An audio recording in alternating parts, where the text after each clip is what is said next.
Hallelujah. Sapagkat sa panahon po natin yan, paiba-iba po talaga ang panahon, lalo na po na madaling araw, lumamig. Ano po? Sino po nakaranas ng magandang klima kaninang madaling araw? Lahat po tayo. At doon pa lamang po ay may nangyayari na po mga labanan. Kung tatayo po tayo, no? Or matutulog pa po, every Sunday, ganyan po ang labanan. Ano isusuot natin? Magiging hadlang ba ito upang sa pagtitipon na ginagawa natin ito? Pero palakpakan natin ang malakas ang Panginoon sapagkat napagtagumpayan po ng bawat isa. Sabi mo sa katabi mo, binabati kita. At narito ka ngayong umaga. Amen? Amen. Sa ating po pagpapatuloy ng ating series po, title po natin, Walang Talo sa Matagumpay na Pananalangin o Undefeated in the Victorious Prayer. Ang ating pong verse sa Gawa 4:31, pagkatapos ng manalangin na yanig ang bahay na kailang pinagtitipunan, silang lahat ay napuspos ng banal na Espiritu at buong tapang na nangaral ng salita ng Diyos. Ipinakita po dito yung ano ba yung kapangyarihan ng pananalangin, kung paano tayo binibigyan nito ng matagumpay sa bawat area ng ating buhay. Ipinakita po dito na yanig. Ibig sabihin, may kapangyarihan po ang panalangin. Niyayanig niya. Pero mga Kristiyano po, unshakable tayo. Kahit ano po dumaan sa buhay natin, hindi tayo kayang yanigin sapagkat kasama natin ang Panginoon. Amen? At napuspos sila ng banal na Espiritu. Ibig sabihin, sa ating pananalangin, kasama po ang ating banal na Espiritu na tumutulong sa atin upang tayo po'y tulungan kung ano po yung ating ipapanalangin. Kaya po sinasabi po sa Bible, hindi po dapat tayo matakot manalangin sapagkat ang kapangyarihan po ng banal na Espiritu na ipinagkaloob sa atin para turuan po tayong manalangin. Kaya dati po, hindi tayo nananalangin. Pero ngayon, dahil po tayo nakapag-isa sa ating Panginoon Kristo, binigyan po tayo ng tumutulong sa atin. Ito po yung banal na Espiritu. At buong tapang. Kahit po tayo ay inaantok, kahit po tayo pagod, pero dahil sa kapangyarihan po na banal na Espiritu, anumang sitwasyon atin nararanasan, we are keep on praying. Nananalangin pa rin po tayo sapagkat sinabi nga sa Deuteronomy 20 verse 4, sapagkat ang Panginoon na inyong Diyos na sasama sa inyo, makikilapaglaban sa inyo para sa inyong mga laban, sa mga kaaway ninyo, pagtatagumpayan niyo kayo. Ibig sabihin talagang sa battle po nating nangyayari, lagi po kasama natin ang Diyos. Yun po ang dapat natin naiintindihan. Ano po? Dapat po nakikita natin na yung laban kasama natin ang Diyos. Ang mahalaga, sino ba ang kasama natin sa ating buhay? Bilang po mga mananampalataya, bisa madalas po sabihin ito ng mga kabataan. Lalo na pag may problema, wala po akong kasama, nag-iisa lang po ako. Ganyan po, lalo na pag mapasok po tayo sa depression, akala po nila walang kasama. Pero hindi po dapat, kasi po bilang mga anak ng Diyos at Kristiyano, mananampalataya, kasama po natin ang Diyos. Amen? Naniniwala po kasama po natin ang Diyos. Amen, praise God. Kasi po yung po ang katotohanan na kahit anong laban po tayo ngayon, sa ating inaharap po nga natin ngayon, dapat maging masigasig tayo sa pananalangin. Yan po yung mensahe last week, masigasig. Be persevering in prayer. Kasi po, kahit ano pong nangyayari sa ating mga buhay, lagi may problema, manalangin pa rin po tayo. Dahil po unang-una sinasabi sa atin ng Panginoon, kasi may tamang pagkakilala tayo sa Diyos. Yung pagkakilala na buhay ang ating Panginoon. Amen? Na buhay siya, na kaya niyang gawin ang lahat. Kaya tayo magpapatuloy sa pananalangin kasi alam mo yung Diyos na yung nilalapitan ay may kakayahan na tumugon sa inyong mga panalangin. Kaya tayo po'y nagpapatuloy sa pananalangin. Kahit ito po'y medyo matagal, may perfect timing si Lord. It doesn't mean hindi kanya pinakikinggan. It doesn't mean na ikaw ay mahina kay Lord. Hindi, kasi may perfect timing si Lord at minsan yung plano ni Lord ay mas maganda doon sa plano mo na hinihingi mo sa Kanya. Kaya kasi may plano ang Diyos sa iyo. At ang planong yon ay magbigay kaluguran sa Kanya. Magbigay ito ng maganda sa iyong buhay. Kasi sinasabi nga sa Jeremiah 29:11, di ba? For I know the plans I have for you. Plans to prosper you, not to harm you. Yun po ang plano ng Diyos. At minsan po yung inihiling natin, ito po ay hindi po nakakaganda po sa atin. Kaya pag po tayo nananalang, ina-align po ni Lord yan. Na mapunta doon sa kanyang plano at kalooban ng Diyos. Kaya po, mahalaga po yung patuloy po tayo nananalangin Lalo na po dito po sa ating mundo ngayon, ang daming labanan. Kasi katulad po kanina, di ba? Ang hirap tumayo, labanan po yan. Yung pamimili lang po ng damit na atin susuotin, labanan po yan. Tapos magkakaroon kayo ng problema sa mga anak, natutulog pa, gigisingin mo. Battle na naman. Dito po sa mundong ito, napakarami pong battle na nangyayari. Pero ang plano po ng Diyos ay laging manalo ang mga sumasampalataya sa Kanya. So sabi ng Panginoon, I overcome the world. Dapat tagumpayan ko na ito. At bilang tayo yung mga tagasunod ng ating Panginoon sa Kristo na nakipag-isa sa Kanya, lahat po tayo panalo na. Yun po ang katotohanan. Pero nagiging talunan tayo kasi nga hindi natin to nakikita. Ano po ba yung layunin ng Diyos sa atin? Kaya po sinabi nga po sa atin, well done my child and daughter, my good and faithful servant. Kapag po tayo sinasabihin po, ibig sabihin may ginawa kang pinagagawa na nasunod mo. Bilang, di ba, pag po kayo ay may boss at sinabi sa iyo ng boss mo, well done, nagawa mo. Ganon din po sa atin. Kapag ang layunin po sa atin ng Diyos, alam po natin at sinabihan tayo ng Diyos na ganon, ibig sabihin nasunod natin yung layunin na yun. At madalas po tayo natatalo sa buhay sa mga laban natin kasi hindi po naka-align sa layunin ng Diyos yung mga laban natin. Kaya dito pa lang, dapat alamin na natin, alam mo ba ang layunin ng Diyos sa buhay mo? Kasi naiintindihan natin to. Kasi maraming tao ang laging talunan dahil hindi nila alam kung paano magtagumpay. Alam po nyo, ang mga mananampalataya ay nagtatagumpay sa pamamagitan ng pananampalataya. Ano po sinasabi sa 1 Timoteo 6:12? Ipaglaban mong mabuti ang pananampalataya, panghawakan mong mabuti ang buhay na walang hanggan. Dahil tinawag ka ng Diyos para sa buhay na ito nang ipahayag mo ang pananampalataya mo sa harap ng maraming saksi. Ang layunin ng Diyos ay makamtam ng mga bawat mananampalataya ang buhay na walang hanggan. Yun po ang layunin ng Diyos na makasama tayong lahat kung saan nadodoon ang ating Panginoon. Kaya nga dapat, inahalintod tayo nga sa 1 Timothy, di ba? Na tayo para nakikipaglabang karera. Hanggang sa dulo ng karera na yun, nandoon yung binigay sa atin. Ito yung buhay na walang hanggan. At po tayo dapat nakafocus po tayo doon. Ano man laban tayo ngayon sa bundong ito, dapat nakafocus tayo sa itinalaga ng Diyos na layunin sa atin. Kasi po yung alam mo na ang buhay na walang hanggan sa'yo, dapat doon ka nakatutok sa eternal. Hindi sa mga bagay na nakapaligid sa iyo, na nangyayari. Kaya pa tayo nagiging talunan kasi hindi natin alam na kung paano magtagumpay, lalong-lalo na po bilang mananampalataya, yung ating pananampalataya sa Panginoon. Kaya nga sabi, di ba, pag walang pananampalataya, hindi nalulugod ang Diyos. Sa pananampalataya, itinuring tayong matuwid, katulad ni Abraham. Sa pananampalataya, lalo natin nakikita ano yung plano, ano yung layunin ng Diyos sa atin. Kaya mahalaga po ang pananampalataya. Kasi po dito ipinapakita ng Panginoon, ang labanan ay hindi laban sa laman, kundi sa Espiritu. Lagi ko pa sinasabi ito sa inyo. Kasi po, ang labanan po talaga ng mga Kristiyano, hindi po sa mga laman o sa pisikal. Kaya po tayo, pag nagkakaroon po tayo ng mga pagsubok, ng mga bagay sa ating, mga laban sa ating buhay, lagi po natin isipin ito, spiritual.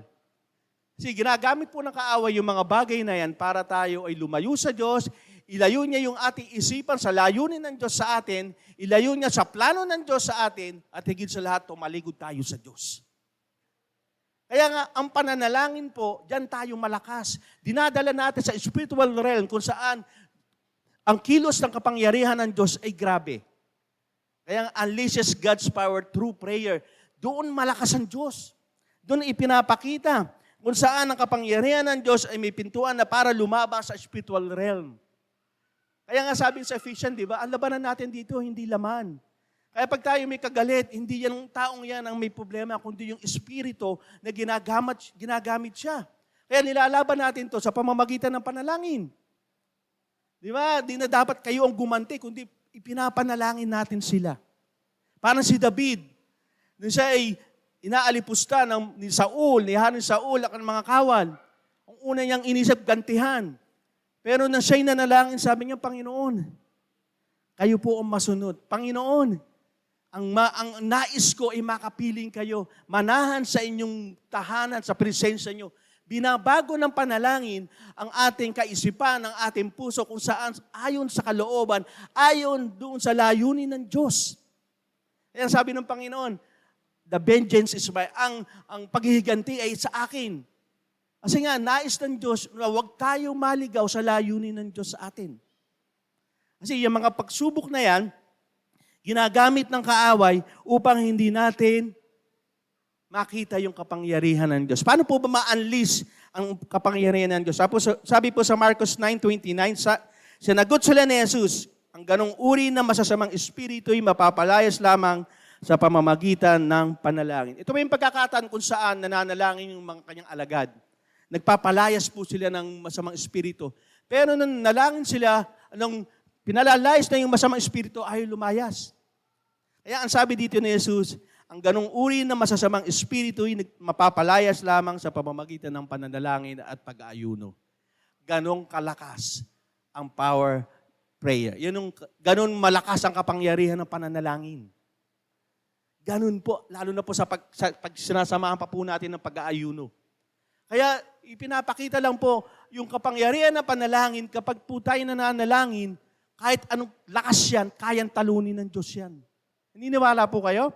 Kung gaano kabigat ang problema mo, manilang kay Lord yan. Kaya manalangin lang po tayo, maging matyagaan tayo sa panalangin. Kaya po ang mensahe po ngayong umaga ng Panginoon, fight our battles with prayer. O labanan ng ating mga laban sa pamamagitan ng panalangin. Huwag mo ilaban pisikal. Di ba madalas kong sabihin sa inyo, pag may problema ka, huwag mong dibdibin. Luhurin mo. Para iniiwasan natin yung magkasakit ka sa puso, sobrang emosyon.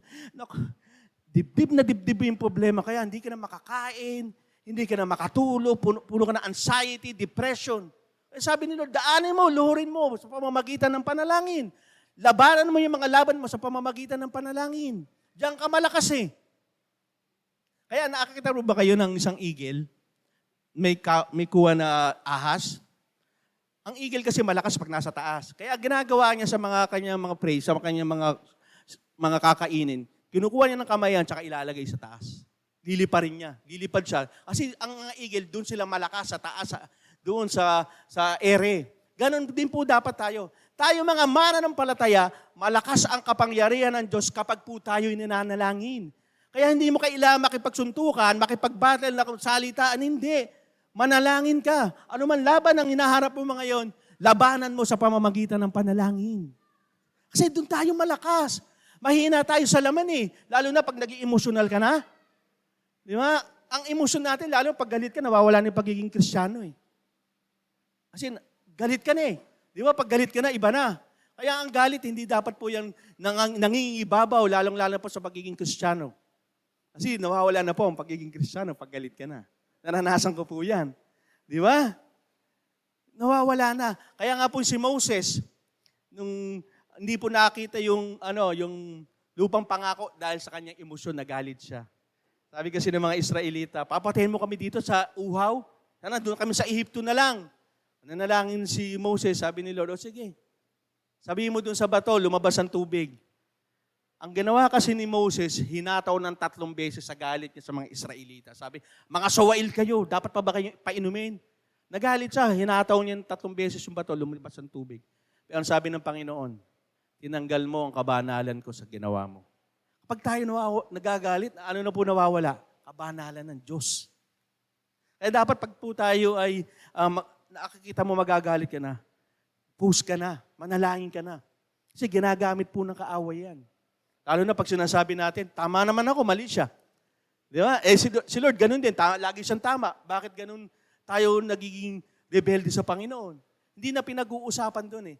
Kung sino tama. Ang pinag-uusapan dito, paano mo na ipapahayag ang kabanalan ng Diyos sa pamamagitan lang po ng pananalangin. Pag galit ka sa isang tao, manalangin ka. Manalangin ka.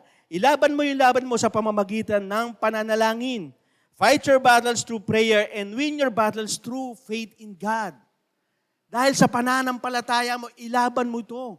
Ang maganda dito, nananalangin ka, hindi para matalo. Nananalangin ka para manalo. Amen? Kasi kung alam mong panalo ka na, manalangin ka para manalo. Kasi panalo ka na eh. Ang ginagawa kasi ng kaaway, ganyan. Ay, hindi mo kaya yan.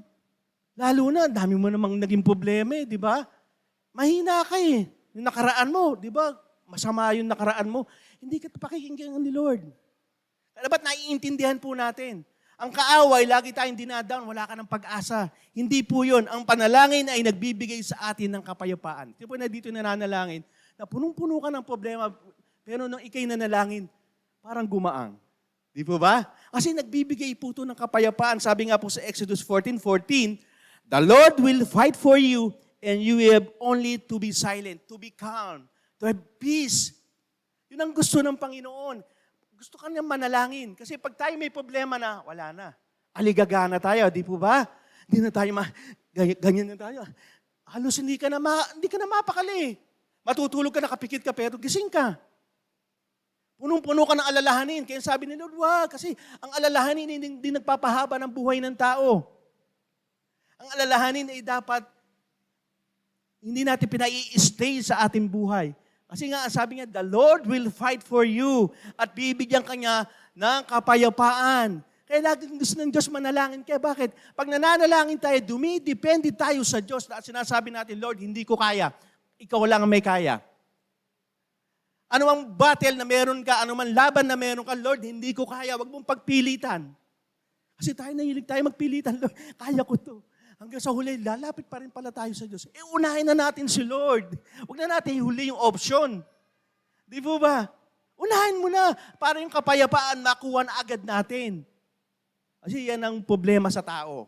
Even Christian, kapag wala na, tsaka lang lalapit kay Lord. Wala, bigat na bigat ka na. Hindi. Pag alam mo yung kapayapaan, nanggagaling sa Diyos, alam mo ang Diyos ang lumalaban sa iyo, lapit ka na. Ang sabi nga ng Panginoon, yung kapayapaang ito ay ibang-iba sa mundo. Amen? Kaya nga po yung kami pumunta po ng Patay kagabi, sabi po ng mga kapitbahay nila, alam nyo, parang wala kayong problema kasi lagi kayong nakangiti. Pero sabi nga nila, hindi nila nga alam nila, wala kami isasaing ngayon eh. Alam mo bakit? Kasi hinahayaan nila ang Diyos ang kumilos. Hinaayaan nila yung kagalakan na nanggagaling sa Diyos, hindi bunga ng kayamanan, hindi bunga ng karangalan, hindi bunga kung ano ka ngayon, kundi bunga ito ng kapayapaan na nanggagaling sa Diyos, na kahit wala kang pera, masaya ka. Amen? Kaya gusto ni Lord, manalangin ka eh. Kasi iba yung binibigay niyang kapayapaan. At ang panalangin ay nag-guard us, yung ginagwardiyan tayo, iniingatan tayo. Ano po sinasabi sa Filipos 4:6-7, huwag kayong mag-alala sa anumang bagay, sa halip ilapit sa Diyos ang lahat ng pangangailangan niyo sa pamamagitan ng pananalangin may pasasalamat. Nagpe-pray po ba kayo? Kinikilim niyo kaagad? Lord, pagalingin niyo po ako sa sakit ko. Salamat na po sa kagalingan ibinigay niyo. Yun ang gusto ni Lord. Wala kang pagdududa. Na alam mo kasi yung kakayahan ni Lord. Alam mo na yung nilapitan mo kayang magpagaling. Yun ang gusto ng Panginoon. Yun ang gusto niya na, bakit po gusto ng Panginoon? Kasi sabi dito, kapag ginawa nyo ito, bibigyan kayo ng Diyos ng kapayapaan na siya mag-iingat sa puso ninyo at pag-iisip dahil na kay Kristo Jesus at ang kapayapaang ito hindi kayang unawain ng tao. Kasi pag po tayo nananala at kiniklaim na natin yun na mangyayari, ano po nangyayari sa ating kaisipan? At peace po tayo. Ang puso natin napupuno ng kagalakan kasi alam mo na mangyayari yung hinihiling mo sa Kanya. Ganon po ang gusto ng Panginoon. Ginagwardyahan niya yung ating isipan at puso.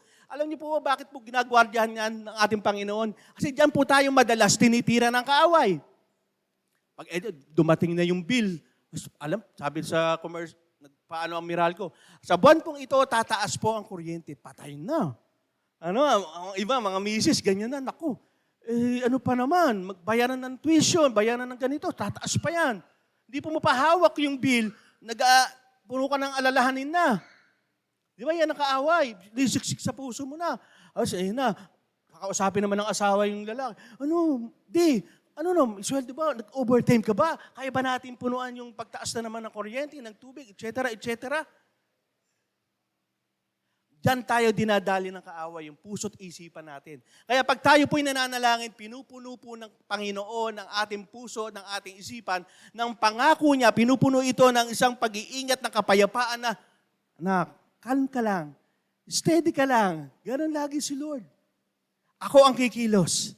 Kaya tayo magiging at peace kasi alam natin yung pagkilos ng Panginoon ay hindi makakasama sa atin. Hindi yung, pag nandyan na yung mga problema, ang pinakamalapit sa atin, sino? Si Bombay. Agad. Kasi lahat naman tayo namumblema finances. Kaya pag tayo nagkaproblema ka agad, hinahanap natin, may kilala ka bang ano? Hindi. Ang mga Kristiyano, kapag may ganyan, lapit ka agad kay Lord. At marami pong pagkakataon, ang mga Kristiyano nagpapatotoo. Si Lord nagpapadala po ng mga uwak. Ano yung mga uwak? Yung nangyari kay Elijah. Si Elijah nagmukmuk, na-disappoint, napuno ng alalahanin, ayaw kumain. Sabi ni Lord, kumain ka, nagpadala siya sa pamamagitan po ng ibon. Ganon tayo kamahal ng Diyos. Naniniwala kayo mahal tayo ng Diyos? Hindi tayo pababayaan. Lumapit lang tayo sa Panginoon. Manalangin ka at magugulat ka. Hindi lang uwak ang ibibigay sa inyo para magpadala ng pagpapala sa iyo. Kundi maraming tao, marami pong pagkakataon nagpapatotoo na nanalangin sila. Yung panalangin na higit pa doon sa naiisip nila ay binigay ng Diyos. Ganon po si Lord. Gusto niya mapayapa tayo kasi ang kapayapaang ito hindi kayang unawain ng tao na kung saan ibang-iba. Kaya nga ang mga Kristiyano, hindi napagkakamalan lagi. Ang misis ko, napagkamalan din niya na laging walang problema. Kasi lagi naka-smile. Yung smile na nga libre, ayaw pa natin kunin. Di ba? Tingnan mo yung katabi mo, nakangiti ba? Tingnan mo. Hindi naman patay ang Diyos dyan eh. Buhay ang Diyos dyan. Amen? Alam mo, may isa po akong kwento. Yun, narinig yun na ito. May isa pong babae, napunta po sa doktor niya. Yung babaeng ito sabi, Dok, papatingin po ako. Sige, laboratory, ganyan. Kasi may nararamdaman po ako eh. Sige, balik ka ng bukas para makita po natin yung laboratory mo. Bumalik siya kinabukasan. Sabi nung doktor, huwag ka mabibigla. May cancer ka. Stage 7. Hindi po, talaga pati stage 4. Ayan. Dinago, you have 6 months left. 6 na buwan na lang. Di ba? At sa tingin, ano kayo mararamdaman ng Kristiyanong iyon? Takot, di ba? Pero siyempre, takot, siyempre. Pero sabi niya, hindi ako nagpadaig sa takot. Kundi, sabi niya, dinaan ko sa pananalangin. Sabi niya, Lord, alam ko na pagagalingin niyo ako. Alam ko, Panginoon, pahahabain niyo pa yung buhay ko. Alam niyo po yung unang ginawa nung Kristiyanong ito? Tinipon niya lahat ng kaibigan niya. Kapitbahay niya, tinipon niya. Halika kayo dito, mag-Bible study tayo. Hanggang lumipas ang maraming taon. Yung 6 months, naging year. Yung year, naging years pa. Maraming taon. At nung kinamusta niya yung doktor niya, kamusta na si Doc? Ay, namatay na. Sabi niya, naunahan ka pa nga eh. Ano sinasabi ni Lord sa atin? There's a power in prayer. Amen? Kasi yung layunin ng Diyos nandun, nakita niya, hindi dito natatapos ang buhay ko. Kundi, sabi sa akin ni Lord, job well done, my daughter, my good and faithful servant. Kasi yun ang layunin ng Diyos. Kasi ang layunin ng Diyos ay makita natin, anuman ang problema na inaharap natin, wag po natin didibdibin. Sabi ko, lagi po natin idaan sa panalangin. Lalong-lalo na po, yung kanyang layunin, nakita niya, hindi ako mamamatay na hindi ko dapat ginagawa yung layunin ng Diyos. Shinare niya yung salita ng Diyos. At doon, lalong humaba po ng humaba ang buhay niya. Yung nga, naunahan pa nga siya ng doktor niya. Kasi nga nakita niya, sa pamamagitan ng panalangin, inalign ni Lord yung kanyang kaisipan kung saan siya dapat nakatingin. Kasi siya itinalaga ng Diyos para makasama niya. Kasi pag once na tayo po yung natakot at natin nilabanan ng ating mga laban sa buhay, talikod na lang tayo. Gagawin na lang natin, papakasaya na lang tayo. Nawala na tayo sa focus kay Lord. Pero hindi, kasi ang ating pagkakakilanlan ay nasa Diyos. Alam niyo po bakit po napakahalaga nito? Dito po sa mundong ito, hindi po tayo may mawawalan ng laban.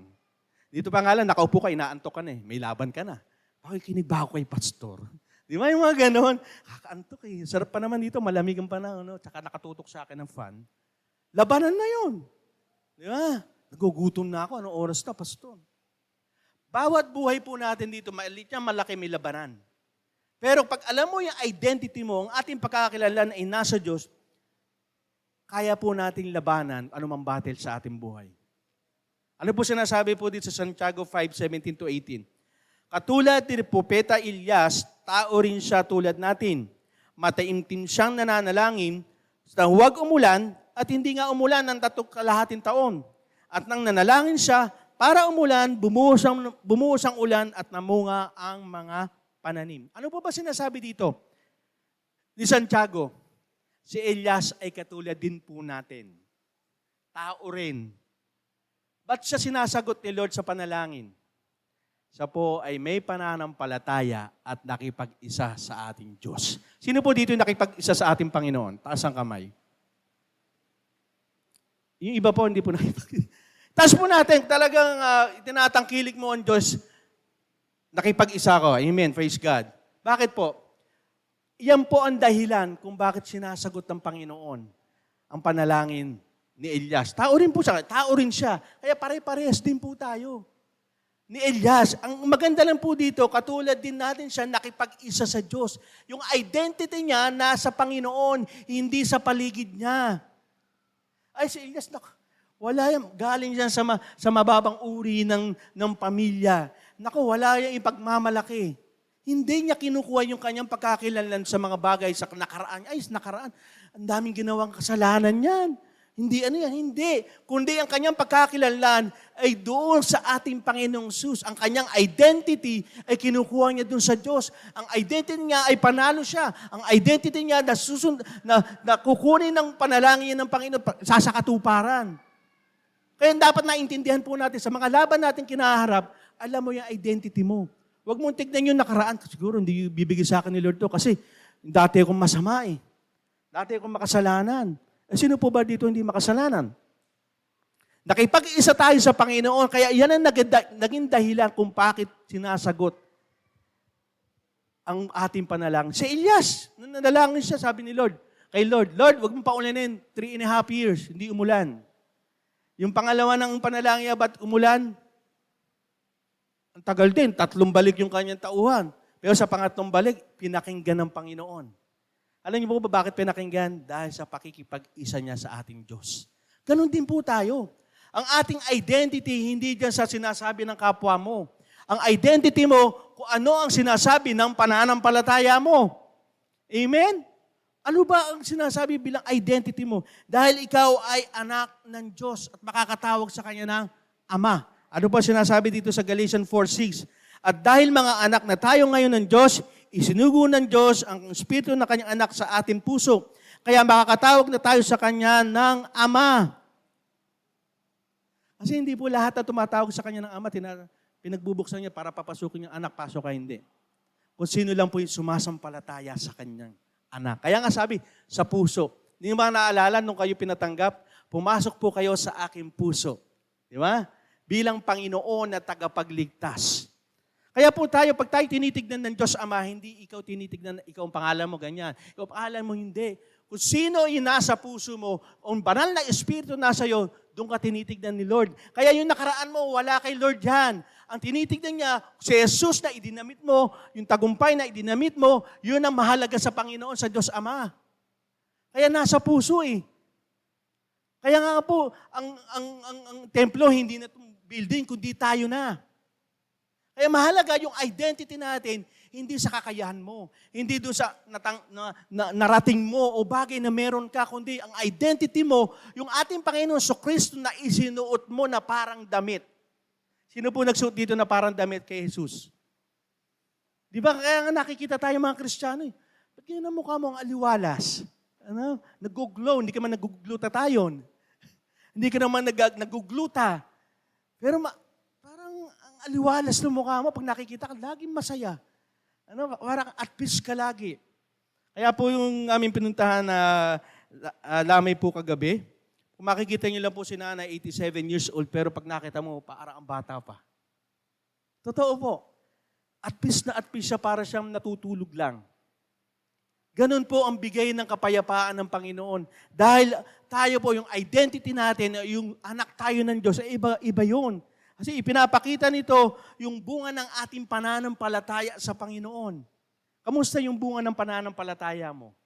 Tayo po ba yung nakiki-identify pa rin sa mundo? Kaya ano man laban natin dito sa mundong ito, parang talo. Bakit? Panay pa rin tayo ayon sa mundong ito. Hindi po yan ang identity mo. Ang identity mo ay maging ilaw at asin ng mundo. Kaya kung saan ka man, kung ikaw nag-aaral ka, ilaw at asin ka. Kung ikaw nagtatrabaho, ilaw at asin ka. Nasa bahay ka lang bilang magulang, nanay, ilaw at asin ka ng pamilya mo, doon sa paligid mo. Yun ang identity mo. Kaya anuman laban na ang ating kinaharap, dapat nakikita natin na meron tayong ama nilalapitan.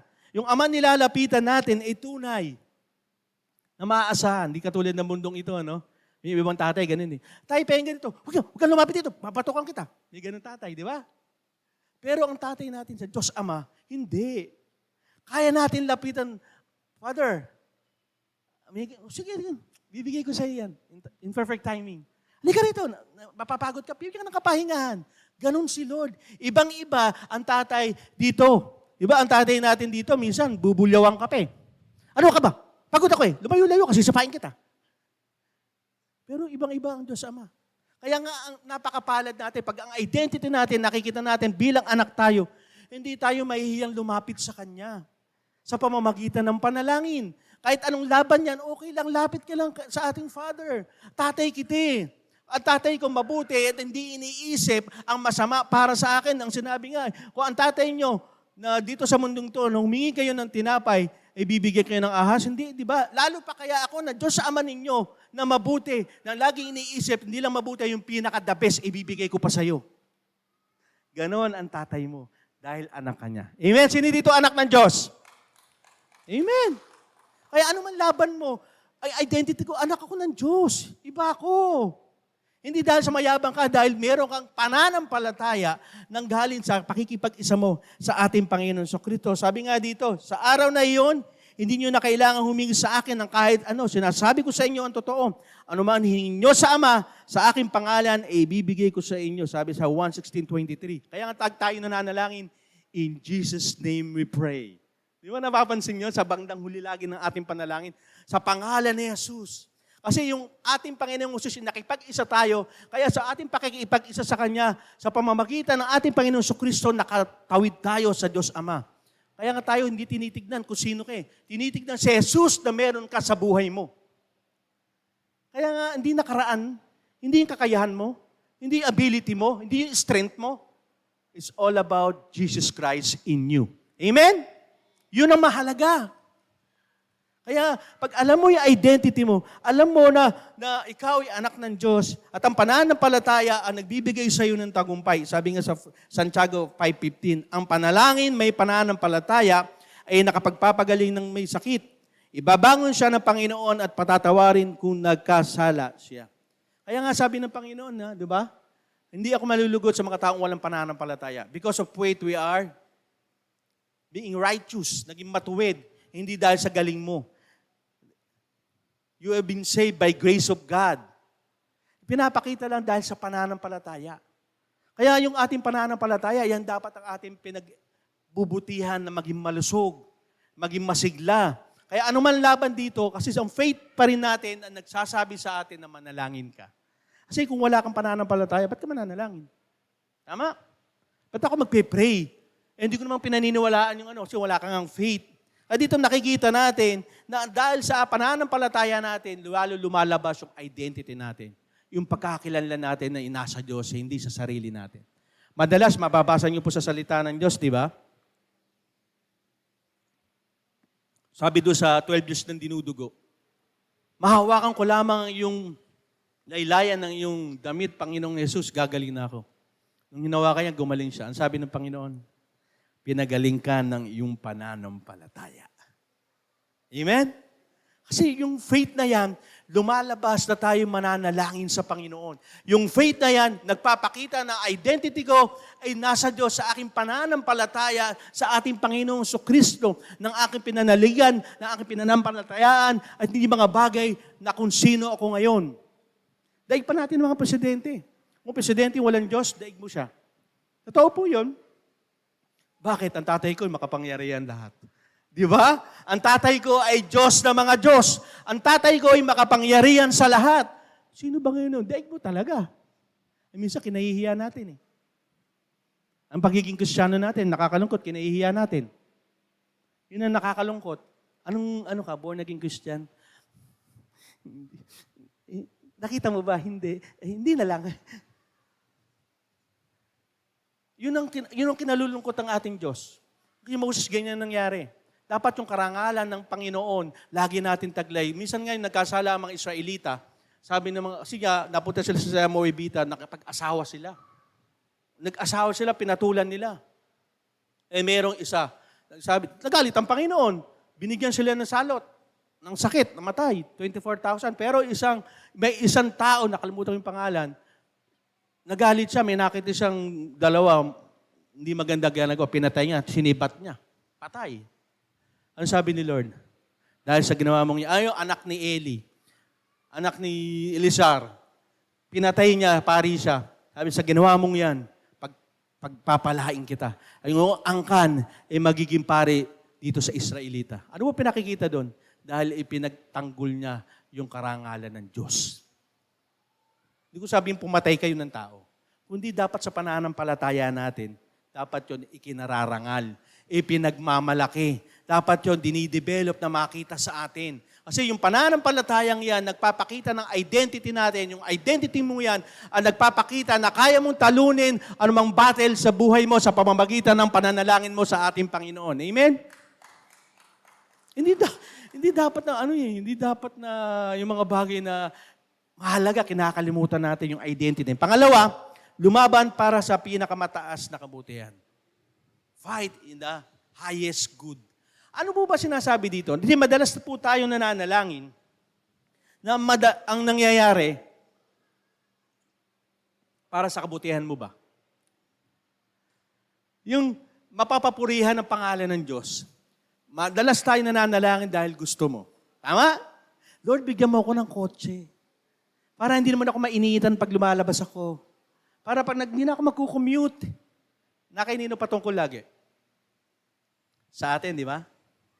Pero ito po sinasabi dito sa Colossians 4:12, sabi ito, kinakamusta rin kayo ng kababayan yung si Epapras na isa ring lingkod ng Diyos, ni Kristo Jesus, katulad din natin. Lagi sa nananalangin ng taimtim at manatili kayong matatag, maging ganap at may buong katiyakan sa kalooban ng Diyos. Pinagpe-pray niya yung kapwa niya mananampalataya. Ano pinagpe-pray niya? Maging matatag, maging ganap, at may katiyakan sa kalooban ng Diyos. Ibig sabihin, yung kanyang laging inihiling sa Panginoon for the highest good, sa pinakamataas na magiging kapurihan ng Panginoon. Minsan marami tayong laban, hindi naman magbibigay karangalan at kapurihan sa ating Panginoon. May halimbawa, isang kabataan, Pastor, matagal ko na pinag-pray na yung aking boyfriend ay magkatuluyan kami. Sabi, ganun, Kristiyano kami. Tinanong ng pastor, sino ba yung mo? Boyfriend ko. Di ba lalaki ka, lalaki? Hindi dapat pinaglalaban yun. Di ba may ganun tayo ipinaglalaban? Mali. Minsan naman, bata ka pa, pinaglalaban mo na, mag-asawa ka na. High school ka pa lang, gusto mo na mag-asawa. Mali kasing ipinaglalaban. Kaya ito, pinapakita dito na Epapras, na ang lagi niyang ipinapanalangin ay magkakaroon ng, paglago at pagiging matatag bilang isang Kristiyano. Alam niyo po ba kasi, kung bakit po tayo binibigyan ng pagsubok ng Diyos? Para hindi po tayo pahirapan. Sinasabi po sa Bible yan. Hindi para pahirapan ka, hindi dahil hindi ka mahal ng Diyos. Alam niyo po ba, ang pagsubok ay ginagamit ng Diyos para madalisay tayo, para maging totoo, parang ginto na puro, na kung saan dadaan tayo sa apoy, sasabihin, tunay ang iyong pananampalataya. Ang pagsubok po ay binibigay ng Diyos upang lalo tayong maging matatag, upang lalo tayong dumepende sa Diyos, upang lalo natin makilala ang Diyos. Kaya yung mga laban ba natin, lagi ba natin kinikredit kay Lord? Pag pinagtagumpay ka niya, lalo sa mga kabataan, pa nag-aaral, mataas ang grade. Ang galing ko talaga, ang talino ko, mana ako sa tatay ko sa nanay ko, nasan si Lord? Ang panalangin dapat natin, nakaakibat lagi sa kapurihan ng Diyos. Anumang mga himalang ibinibigay sa atin ng Diyos, dapat to ang Diyos ang naitataas, hindi ang sarili natin. Si Epapras, kapwa natin lingkod ng Diyos. Si Elijah, kapwa din tao natin. Pero ang lagi nilang iniisip kung paano maitataas ang kapurihan ng pangalan ng Diyos. Sa lahat ng hinihiling nila, laging kaugnay, si Lord ang the best, hindi ako. Kaya ang mga Kristiyano, pag mga may tagumpay na natatanggap, dapat yumuyuko. Ang galing mo, yuyuko ka para si Lord na nakikita, hindi ikaw. Di po ba? Ganun po dapat kasi lumalaban tayo para maipagmalaki ang Diyos. Yan po dapat. Pag tayo lumalaban, alam mo, panalo ka lagi dahil sa ating Panginoong Hesus, ginagawa yan ng Diyos, yung pagsubok sa buhay mo upang lalong makita ang Diyos na buhay sa mga pamumuhay natin. Kaya nga tayo nagtagumpay dahil may Diyos kang buhay na lumaban sa iyo. Amen?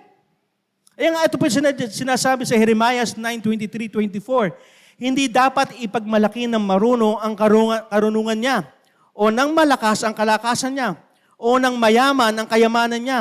Kung gusto ng sino man na magmalaki, dapat lang niyang ipagmalaki na kilala niya ako at nauunawaan niya, ako ang Panginoong mapagmahal na gumagawa ng tama at matuwid dito sa mundo. Dahil yun ang kinalulugdan ko. Ako ang Panginoon ang nagsasabi nito. Matuwid ang Diyos, mapagmahal. Kaya pag tayo lumalapit sa Kanya sa pamamagitan ng panalangin, hindi mo kailangan maging matalino sa harapan ng Diyos. Hindi mo kailangan maging malakas ka sa harapan ng Diyos. Hindi mo kailangan ng mga bagay na pinagbibida mo. Magaling ako dito. Hindi. Kasi wala kang maipagmamalaki sa harapan ng Diyos. Ang gusto ng pagmalaki ng Diyos sa harapan niya, nakilala mo siya at sumasampalataya ka sa Kanya. Amen? Yun ang gusto ng Diyos. Hindi yung lumalapit ka dahil gusto mo ikaw ang palakpakan. Ay, yung galing mo, ang laking ganda ng bahay mo. Ilang kotse? 3. Nasaan si Lord?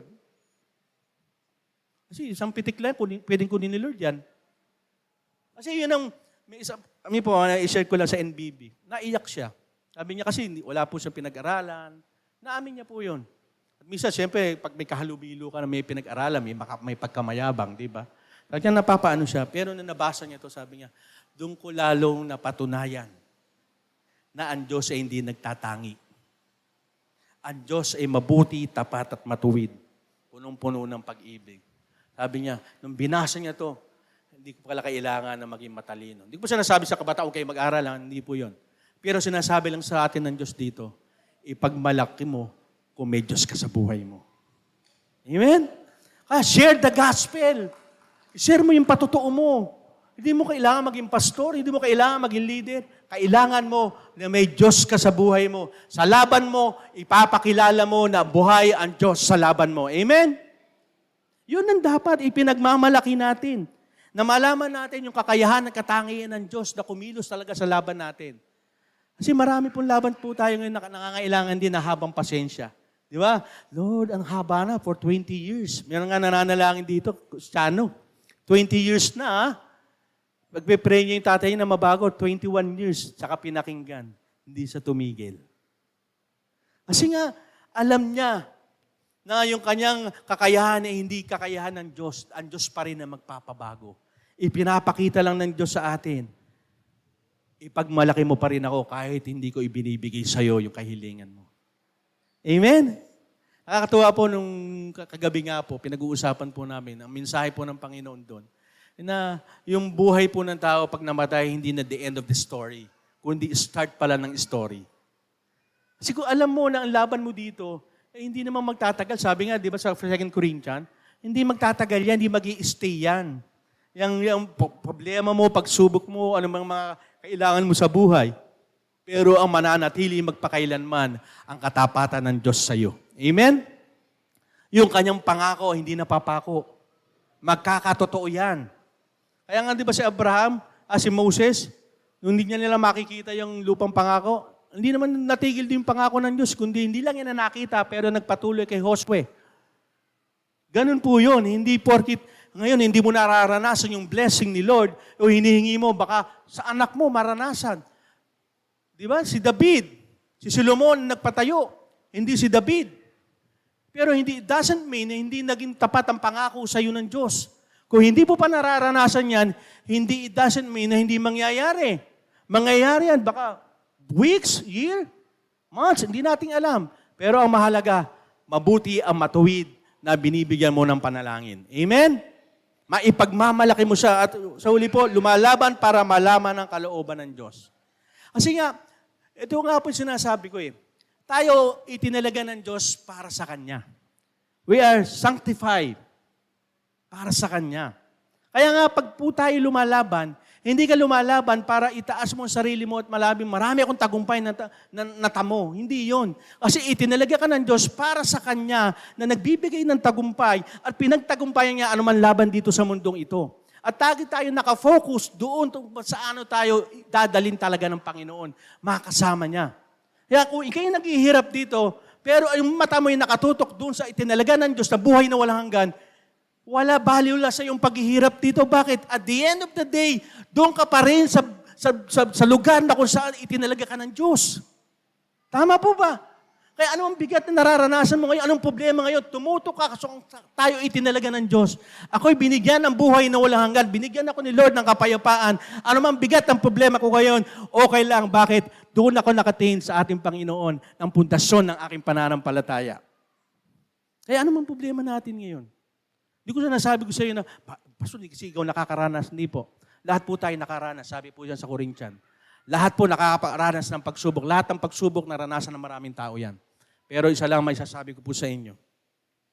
Yan po ay umaayon sa kalooban ng Diyos. Hindi para pahirapan tayo, kundi lalo tayo magpasipag, maging matatag kung saan tayo itinalaga ng Diyos. Doon po tayo. Kasi sabi ko nga po sa patay, itinalaga ng Diyos sa tao ang mamatay minsan at kasunod doon yung paghuhukom. Lahat po tayo dadaan doon. Ang pinakamaganda po sa mga sumasampalataya, lumalaban tayong kasama ang Diyos. Amen? Lumalaban tayo na buhay na wala hanggan ang kapalit ng ating paglaban bilang mananampalataya. Kasi po, lahat po yan lilipas. Pero yung kapayapaan, bunga ng ating pananampalataya, hindi po. Sabi nga po dito sa Colossus 1:9-10, kaya nga mula nang mabalitaan namin ang tungkol sa inyo, patuloy namin kayong ipinapanalangin, sabi ni Apostol Paul. Hinihiling namin sa Diyos na bigyan nawa kayo ng karunungan at pangunawa mula sa banal na Espiritu para lubusan yung malaman ng kalooban niya. Ipinapakita po ni Apostol Paul dito sa mga Kolosas, maging sa ating lahat, na yung kanilang patuloy na pananalangin ay magbigay sa atin upang lalo natin makita ano po ba ang kalooban ng Diyos. Kasi marami sa ating panalangin malayo sa kalooban ng Diyos. Di ba? Lagi ko po sinasabi ko sa inyo, minsan pinagpe-pray ko nga, Lord, bless mo ko, bigyan mo ko ng 500 million. Sino po gusto din ng 500 million? Wow, walang gusto. Ako lang pala may gusto. Baka pag binigyan ako ni Lord, doon kayo bigyan. Hindi, biro lang po. Ano po ba? Kasi nga, ito po ba yung naaayon talaga o gusto mo lang? Di ba? Kasi yung pananalangin sinasabi dito ni Apostol Paul, ito yung karunungan at pangunawa mula sa banal na Espiritu. At marami tayong pananalangin at mga battle, hindi po backup ito ng Holy Spirit. Ako na po, minsan po, parang umaayaw na rin po akong mag-pray sa mga saan pupunta po sa ibang bansa. Hindi po ako nagpapaano sa iba na napag-pray ko na. Kasi po nakita ko rin po doon na na marami po nasisira dahil sa pagpunta po sa ibang bansa. Naranasan ko rin po kasi mag-ibang bansa at alam ko po yun. Pero ang hirap, sasabihin mo, huwag ka nang pumunta ng ibang bansa. Kasi ang hirap mag-pray, lalo na yun ang pinagpe-pray. Kasi ang kalooban ng Diyos, magsama ang pamilya. At ang gusto ng Diyos, hindi masira ang pamilya. Kasi marami po, may ako kilala, sabi niya, ba't ka pupunta na abroad? Kasi para sa pamilya ko. Ang ganda ng dahilan, Para sa pamilya ko. Nung pumunta sa ibang bansa, gumawa ng isang pamilya. Nakalimutan na yung pamilya dito. Kakalungkot, di po ba? Kasi kung dapat ipag-pray natin, Lord, magbukas po kayo ng opportunity para po yung mag-a-abroad dito na lang po. Naalala ko yung message din ni Pastor Mike, ganun din po ang prayer niya, na magbigay ng opportunity dito na lang po. Kasi mahirap po yun. Kasi pag nag-a-abroad, kailangan mo magsakripisyo, kailangan mo mag-sacrifice, hindi pwedeng wala. At kung kaya na po naman natin, kasi hindi naman kalooban, kaya minsan titignan natin, yung ating panalangin ba, ay naaayon sa kalooban ng Diyos, may karunungan at pangunawa upang malaman ng kalooban niya. Sabi nga dito, sa ganoon, makapamuhay kayo ng karapat-dapat, kalugod-lugod sa Panginoon, sa lahat ng bagay, at makikita lumalago kayo sa mabubuting gawa at pagkakilala sa Diyos. Kasi yung pong ating mga pagsubok, doon po lalo tayo natetes, ay tunay na Kristiyano to. Ay tunay na born again to. Tunay na anak to ng Diyos. Bakit? In spite tayo nakakaranas ng pagsubok, mabubuting gawa pa rin ang ating ginagawa. Di ba? Sino nakakapanood po dito? Minsan po nakapanood po ako ng balita. Sabi dito, bakit ka nagnakaw? Ba't ka pumatay? Kasi wala akong makakain, wala akong trabaho, wala akong pera. Kasi pagsubok sa kanila, wala silang pera. Ang Kristiyano, hindi. May pagsubok sa finances, mananalangin. Hindi gumagawa ng masama, kundi nakangiti pa. At hindi gumagawa ng masama para magkapera. Amen? Yun ang sabi ng Panginoon. Na kahit tayo may pagsubok, hindi tayo nag-iisip na gumawa ng masama para masolve ang ating problema. Kundi pag tayo nagkakaroon ng pagsubok, lalo tayong gumagawa ng mabuti at makilala ang Diyos sa atin na tunay na nagpapahayag ng napatuwid at dakilang pag-ibig sa ating lahat. Hindi nyo napapansin, kahit tayo ay walang problema, walang pera, lalo mga Kristiyano, hindi nag-iisip magnakaw yan. Amen? Hindi nag-iisip mag-ano sa kanyang trabaho, mag-isa. Kasi alam niya, natutulungan siya ng Diyos. Amen? Alam niya, sa pamamagitan ng pagsubok niya, lalo na tetes, na kailan kong kalagang gumawa ng mabuti. Kasi sabi ng Diyos, itinalaga ko sa mga anak ko na gumawa ng mabuti. Talagang, talagang binigay na sa atin. Kaya pag tayo nakikita ng mabuting gumagawa, talagang binigay sa atin ng Diyos yan. Hindi dahil magaling ka, hindi dahil sa ating Panginoon na nasa iyo. Yun po ang katotohanan. Sa akin nga lang po eh. Di ba? Marami po nagsasabi, bakit hindi mo ginagawa yan? Yung ginagawa mo na. Hindi dahil sa akin, kundi ang Diyos na buhay na nasa akin ngayon. Amen? At nasa inyo rin lahat. Kaya pag tayo madaan sa pagsubok, huwag po tayo mag-iisip na masama. Na Lord, gagawin ko ito kasi ginagawa naman ng iba. No. Dahil ang laban mo ay kayang manalo sa pamamagitan ng panalangin. Naniniwala po kayo? Naniniwala po kayo? Lahat po naniniwala, pumalakpak na malakas para sa Panginoon. Amen. Yun po yung katotohanan. Nang labanan ng ating mga laban sa pamamagitan ng panalangin, dyan po tayo dapat kinikilos natin. Sino po dito ang makapagtataas ng kamay na may problema siya ngayon? Nakaya, mayroon siyang katapangan na magtataas, may problema ako ngayon. Taas niyo po kamay. Amen. Sa mga hindi nagtaas, praise God, wala kayong problema. Alam ko bakit pinatataas ko kayo ng kamay? Pinapakita nyo lang na identity nyo nasa Diyos. Na ang problema mo, kayang isolve ni Lord, hindi mo kaya. Amen? Everybody, bow your head and close your eyes. Manalangin po tayo. Ama naming Diyos, tunay nga po, Panginoon, hindi po maaalis ang laban dito sa mundong ito. Hindi po maaalis yung mga battle namin. Pagsubok, finances, na hanggang ngayon iniisip, tagal ko ng Kristiyano, pero bakit hanggang ngayon hindi pa ako binibless ni Lord? Bakit hanggang ngayon para kaming may kulang sa relasyon, sa tahanan namin, puno na lang away. Tagal ko nang pinapanalangin to sa Panginoon. Sa trabaho, stress ako. Ginagawa ko naman ang lahat, pero hindi ako nakikita ng boss ko yung aking magabubuting gawa. Sa pag-aaral, sasawa na ako. Aral na rin ng aral. Maging sa sarili mo, di ko kaya. Pinanghihinaan ka ng loob. Ang kasiyahan, pinipilit mo pa rin dyan sa paligid, sa gawain ng mundong ito. Maraming labanan. At ang sinisiksik ng kaaway sa isip, puso mo, di mo kayang labanan ito. Lord, sa oras na ito, Panginoon, kung di man kami nagtaas ng kamay at hindi namin sinabi may problema kami, may kami laban na nilalaban ngayon, Panginoon. Alam niyo po ito, Lord God. Walang lihim sa iyo, Panginoon. Maging ang nakaraan nga namin, maging ang future namin, alam mo, Panginoon.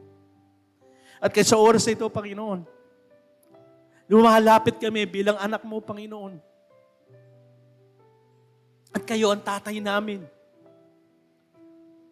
Alam mo yung laban namin ngayon, Panginoon. Alam mo, Panginoon, kami nangihina at may limitasyon ng aming kakayahan. Pero alam namin, meron kaming tatay na malalapitan, na magbibigay solusyon, magbibigay sa amin ng kapayapaan. Nang kami nakakaranas ng ganitong pagsubok, ng ganitong mga laban sa buhay, Panginoon. Lord, turuan mo kami, Panginoon, na makita ang aming identity o pagkakilanlan, hindi sa amin sarili, Hindi yung sinasabi ng kapwa namin o sinasabi ng kaaway na hindi namin kaya. Kundi ano yung sinasabi ng aming pananampalataya sa inyo. Kung ano yung pakikipag-isa namin sa inyo. Lord, yun ang mahalaga. Kung ang sinasabi ng iba'y wala kaming pag-asa, pero Lord, sa inyo, buhay ang pag-asa. Dahil muli na buhay ang aming Panginoong Kristo. At dahil dito, ang aming pananampalataya sa inyo hindi mababaliwala. At ginagamit namin ang aming pananampalatayang ito upang ang kaluguran nagmumula sa inyo, Lord, ay maibigay nyo sa amin.